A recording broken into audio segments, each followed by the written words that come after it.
ഇന്ന് നമ്മൾ വേറെ ഒന്നുമല്ല, നമ്മുടെ ഒരു ചീരയുടെ വിളവെടുപ്പാണ് ഇന്ന് നിങ്ങളെ കാണിച്ചു തരുന്നത്.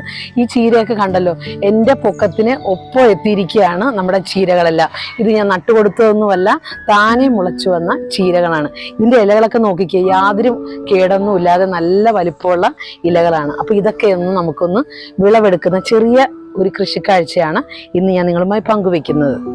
ഞാൻ പറഞ്ഞല്ലോ, നമുക്കിത് തന്നെ കിളുത്തു വന്നതാണെന്ന്. പറമ്പിലൊക്കെ ഒത്തിരി പുല്ല് പിടിച്ചിരിക്കുകയാണ്.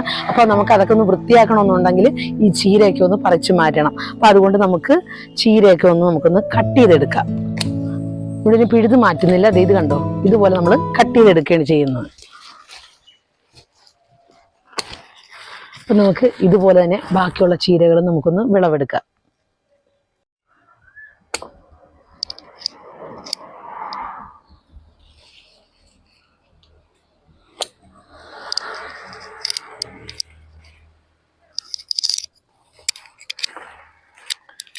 ഒരൊറ്റ വിളവെടുപ്പിൽ നമുക്കിത് ഇതുപോലെ ഒരു 3-4 തണ്ട് എടുക്കുമ്പോൾ തന്നെ നമ്മുടെ ഒരു വീട്ടിൽ ആവശ്യത്തിനകത്തേക്ക് ഉള്ളതായിരിക്കും. കണ്ടോ, ഒരു കേടുമില്ലാത്ത നല്ല ഫ്രഷ് ചീര. അപ്പോൾ നമുക്ക് പ്രകൃതിയിൽ നിന്ന് കിട്ടുന്ന ഒരു ചെറിയ വിളവെടുപ്പാണ്. എല്ലാവർക്കും ഇഷ്ടമായല്ലോ.